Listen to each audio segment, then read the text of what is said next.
बिस्मिल्लाहिर्रहमानिर्रहीम। अस्सलाम वालेकुम। आज हम अल्लामा गुलाम अहमद परवीज़ साहब की किताब इस्लाम एक चैलेंज मज़हब के लिए से एक बहुत ही अहम मौजू पर बात करने जा रहे हैं। ये तज्ज़िया किताब के 14वें बाब सियासी निज़ाम हिस्सा अव्वल इंसान का बनाया हुआ निज़ाम के 9वें मौजू मग़रबी मुफ़क्किरीन से लिया गया है।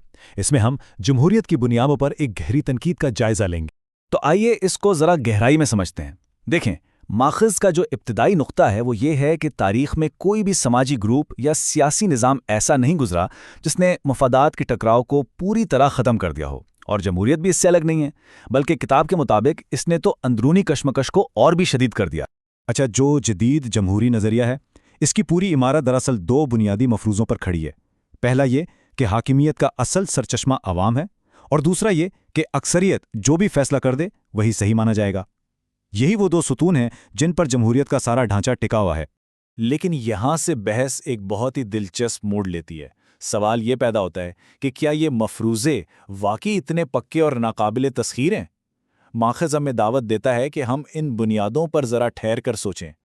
और यहीं पर प्रोफेसर कोबन का वो तज्ज़िया सामने आता है जिसे किताब में नकल किया गया है।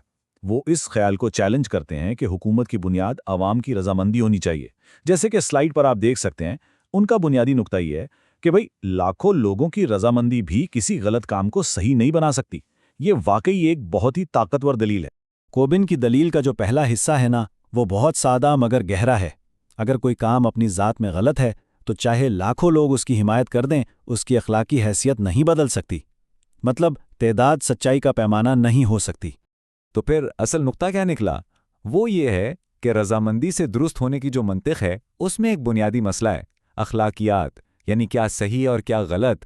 ये अवामी राय से बालातर एक चीज़ है। इसका इन्हिसार इस बात पर नहीं होता कि कितने लोग उसे पसंद कर रहे हैं। अब आते हैं कोबिन की तनकीद के दूसरे हिस्से पर, जो हुकूमत की लेजिटिमेसी यानी उसके जायज़ होने के मेयार को ही बदल देता है।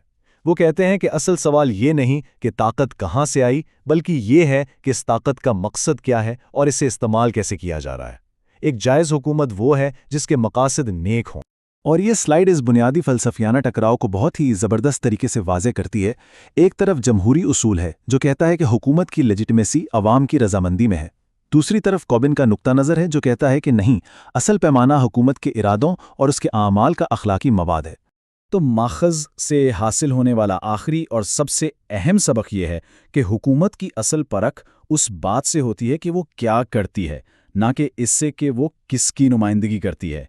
उसकी मर्ज़ी का कंटेंट यानी उसका नफ्से मज़मून ही उसकी खूबी या खामी का फ़ैसला करता है। इसी के साथ आज के मौजू का इख्तिताम होता है और अगले मौजू के साथ फिर हाज़िर होंगे। अल्लाह हाफ़िज़।